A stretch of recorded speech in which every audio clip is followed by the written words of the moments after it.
ઇન્સ્ટિટ્યૂટનો જે પર્દાફાશ મંતવ્ય ન્યૂઝ આપને બતાવી રહ્યું છે, ક્યાંક ને ક્યાંક શિક્ષણ જગત પર સવાલો ઊભા થઈ રહ્યા છે, કડક કાર્યવાહીની માંગ કરવામાં આવી રહી છે। દરેક વખતે જ્યારે આવા કૌભાંડ મંતવ્ય ન્યૂઝ સામે લઈને આવ્યું છે, સરકાર સામે, શિક્ષણ વિભાગ સામે, અધિકારીઓ સામે સવાલો ઊભા થયા છે,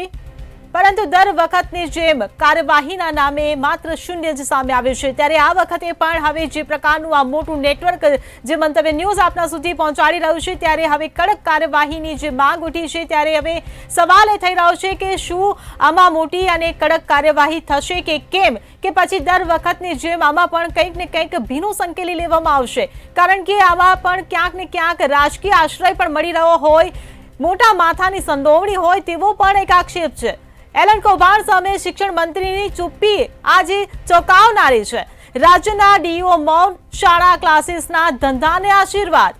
ત્યારે મંતવ્ય ન્યૂઝના પર્દાફાશ છતાં સચિવાલય સૂતું હોય તેવું જોવા મળી રહ્યું છે। શિક્ષણ મંત્રી ડીઓની ચૂપ્પી, વિદ્યાર્થીઓ સાથે દગો, એ પ્રકારનો એક સવાલ ઉભો થઈ રહ્યો છે। એલન શાળાઓની સાંઠગાંઠ સામે સરકાર આખરે મૌન કેમ છે તે સવાલ પણ સતાવી રહ્યો છે। ત્યારે એલન કૌભાંડ સામે શિક્ષણ મંત્રીની ચૂપ્પી ચોંકાવનારી સાબિત થઈ છે। તો રાજ્યના ડીઓ મૌન, શાળા ક્લાસીસના ધંધાને આશીર્વાદ સમાન છે। તો સંવાદદાતા અનિતા પરમાર આપણી સાથે ન્યૂઝરૂમથી લાઈવ જોડાઈ ગયા છે। જી અનિતા, જે પ્રકારે આ કૌભાંડનો પર્દાફાશ થયો છે, સમગ્ર પુરાવાઓ મંતવ્ય ન્યૂઝે રજૂ કર્યા છે, પરંતુ હજુ સુધી શિક્ષણ વિભાગ આની પર મૌન સેવી રહ્યું છે, શું કહેશો? જી ચોક્કસથી આપણે જણાવી દઈએ કે અત્યારે હાલ જે પ્રમાણે આખા રાજ્યની અંદર નહીં પરંતુ આખા દેશમાં આ પ્રમાણેનું ડમી કૌભાંડ જે ચાલી રહ્યું છે, ત્યારે મંતવ્ય ન્યૂઝે આજે ડમી કૌભાંડનો પર્દાફાશ કર્યો છે। તેના વિશે પહેલાં તો વાત કરીએ તો રાજ્યની અંદર આજે ડમી એટલે કે ભૂતિયા વિદ્યાર્થીઓ જોવા મળી રહ્યા છે। આ ભૂતિયા વિદ્યાર્થીઓ જે છે તે જે તે શાળા હોય છે તેના રજિસ્ટર ઉપર હોય છે, પરંતુ શાળામાં હોતા નથી, અને આ વિદ્યાર્થીઓ કોચિંગ ક્લાસની અંદર જતા હોય છે, અને તેઓ ત્યાં જ જે કહેવાય કે JEE છે તેની મેઇન અને એડવાન્સ આ સાથે નીટ જેવી જે પરીક્ષાઓ છે તેની તૈયારીઓ કરતા હોય છે, અને ધોરણ 8 થી લઈને 12 સુધીના વિદ્યાર્થીઓ હોય છે તેઓ આની ખાસ પરીક્ષાની તૈયારીઓ કરતા હોય છે। ત્યારે આ કૌભાંડમાં શાળા હોય છે તે અને જે તે ક્લાસીસ, જેમ કે અત્યારે હાલ આપણે જે એલન ઇન્સ્ટિટ્યૂટનું બતાવી રહ્યા છે, કારણ કે એલન ઇન્સ્ટિટ્યૂટમાં સૌથી વધારે જે તે નામચીન શાળાઓ છે તેના વિદ્યાર્થીઓ જોવા મળ્યા। જ્યારે અમે આજે સ્ટિંગ ઓપરેશન કર્યું ત્યારે અમારી પાસે અનેક શાળાઓના વિદ્યાર્થીઓ આવ્યા, અને તેઓએ ચોખ્ખું જ જણાવ્યું કે અમે લોકો ક્યારેય સ્કૂલમાં જતા નથી, અમે માત્ર પરીક્ષા આપવા માટે અથવા તો ક્યારેક વીકડેમાં અમને બોલાવે છે ત્યારે જ અમે જઈએ છીએ। જ્યારે મેં એમને એવું પણ પૂછ્યું કે તમારી એટેન્ડન્સ પૂરવામાં આવે છે કે કેમ, કારણ કે અત્યારે હાલ રાજ્યમાં 80% હાજરી તો ફરજિયાત છે, ત્યારે એવું કહેવામાં આવે છે જે તે વિદ્યાર્થીઓ દ્વારા કે જે ડમી વિદ્યાર્થી જે છે તે ખુલ્લેઆમ એવું કહે છે કે એ તો બધું સેટિંગથી ચાલે છે, એટલે છેક સુધી શિક્ષણ વિભાગમાં સેટિંગ ચાલે છે એવું પણ આપણે અત્યારે હાલ કહી શકાય, કારણ કે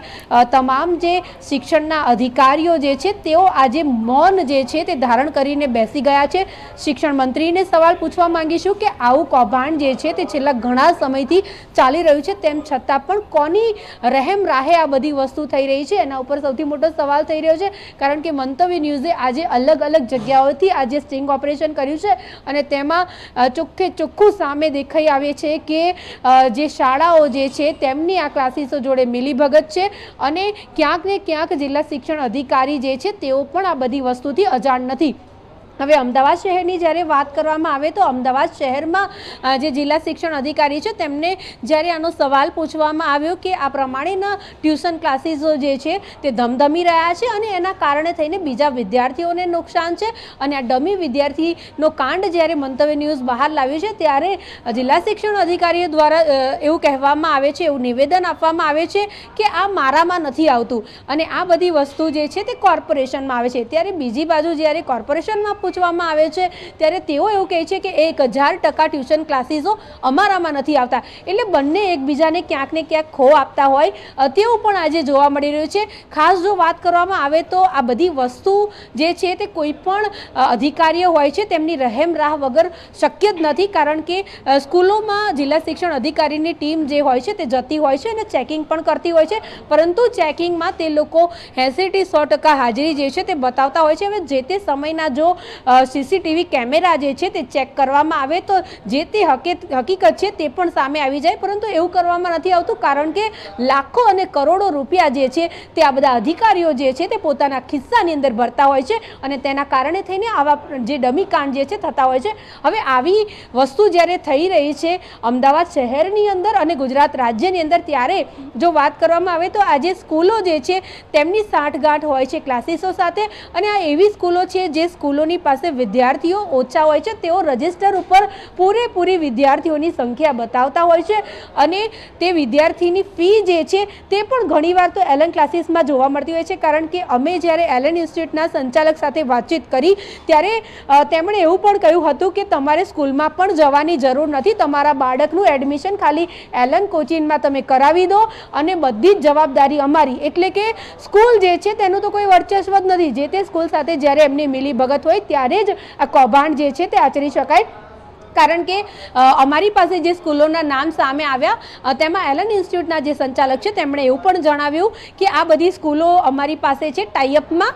શબ્દ અને સેટિંગ શબ્દ તેમણે વાપર્યો. હવે આ બધા સાથે તેમનું સેટિંગ છે એ કયા પ્રકારનું સેટિંગ, એના વિશે જો વાત કરવામાં આવે તો એમણે કહ્યું કે આ જે શાળાઓ જે છે તેમાં પણ તમારા બાળકને જવાની જરૂર નથી ક્યારેય, માત્ર ને માત્ર જ્યારે એને પરીક્ષા આપવાની હોય ત્યારે જ તેને આ શાળાઓમાં જવાનું હોય છે અને બાકી તેને તમામ તૈયારીઓ જે છે તે અમારા ક્લાસીસમાં કરાવી દેવામાં આવશે. હવે જ્યારે જે તે બાળકો જે છે ડમી વિદ્યાર્થીઓ તેમની સાથે અમે વાતચીત કરી ત્યારે તેમણે પણ બિંદાસ લેવલે એવું કહ્યું કે હા અમે ડમી વિદ્યાર્થી છીએ, ટેકનિકલી અમે ડમી ના કહેવાય, પરંતુ અમે ક્યારેય સ્કૂલે જતા નથી અને શાળા જે છે તેમાં અમે ક્યારેય માત્ર ને માત્ર પરીક્ષા આપવા માટે થઈને જતા હોય છે, બાકી તો એલન ઇન્સ્ટિટ્યૂટવાળા જે છે તે બધું જ સંભાળી લે છે. આવું વિદ્યાર્થીઓ અત્યારે હાલ જે અમે આજે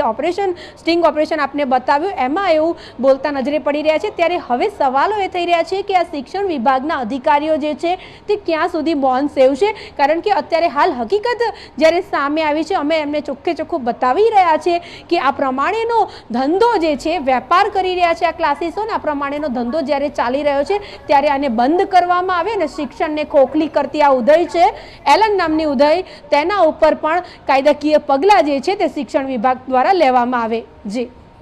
ચોક્કસ અનિતા, આપ અમારી સાથે જોડાયા બદલ આપનો આભાર.